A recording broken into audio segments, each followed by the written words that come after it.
બાપ અને દીકરો, દીકરાની એમ કહેવાય 11 વર્ષની ઉંમર છે અને હાલી અને નીકળે છે. પોતે એમ કહેવાય ચાલતા ચાલતા જાય છે, પણ 3 ગામનો તરભેટો છે અને કેટલાય ગામથી એમ કહેવાય હાલી અને બાપ અને દીકરો એક હારે નીકળે છે.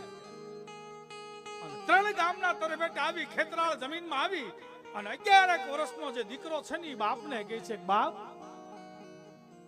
હવારના હાલી છી, મને પાણીની તરસ લાગી છે, આ કાળજાળ ઉનાળો છે બાપ, મારે પાણી પીવું છે.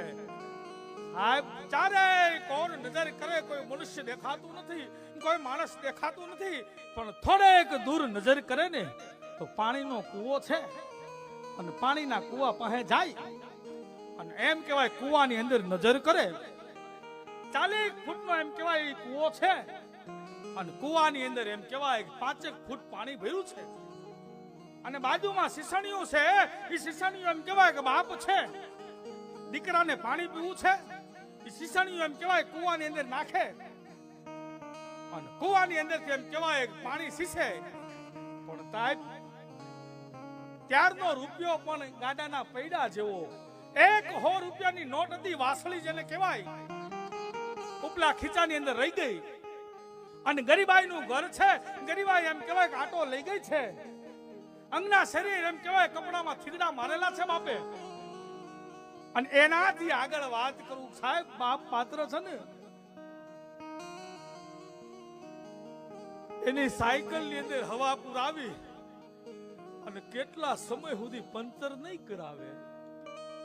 હવા પૂરી અને બાપ આખશે, પણ એને એમ હોય કે મારો દીકરો કોલેજ કરે છે, મારા દીકરાને મારે સ્પોર્ટ બાઇક લઈ દેવું જોઈએ.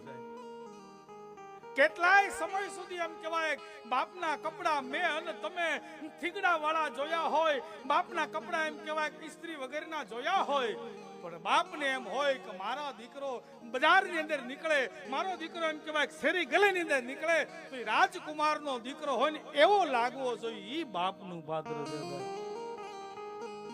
અને એમ કહેવાય 100 રૂપિયાની વાસળી કૂવાની અંદર પડી ગઈ છે. પણ મેં જેમ કીધું એમ કે ગરીબાઈનું ઘર હતું,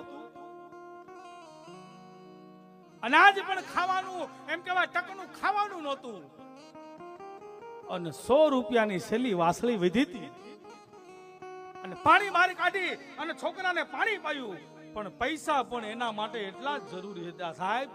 અને એ 11 વર્ષના દીકરાને એમ કહેવાય કે 2 પગે એમ કહેવાય કે સીસણ છે બાંધી દીધું અને ઊંધા માથે એ કૂવાની અંદર લટકાવ્યો અને છોકરો એમ કહેવાય 40 ફૂટ નીચે જઈ અને હાથની અંદર વાસળી લઈ 100 રૂપિયાની નોટ લઈ અને પાછો બહાર આવે અને કોઈ માણસ ભાળી જાય, હાય હાય હાય એલા કોણ છે આ?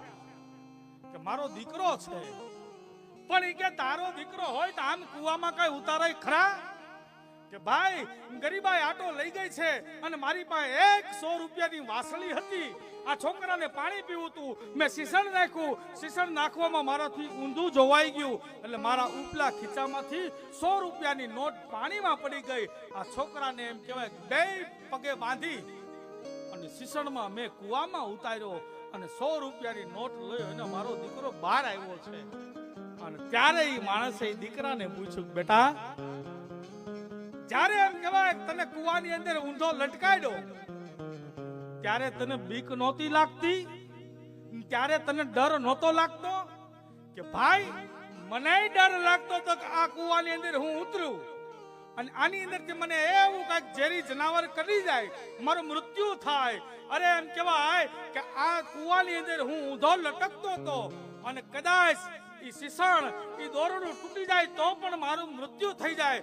પણ જ્યારે ઊંધા કૂવાની અંદર મને લટકાવવામાં આવ્યો, કૂવાની અંદર ઊંડો મને નાખવામાં આવ્યો ને એની પહેલા મને એક વાત યાદ આવી કે સીસણ છે ને એ મારા બાપની હાથમાં છે, મોતની તેવડ નથી મને મારી શકે સાહેબ. સીસણ મારા બાપની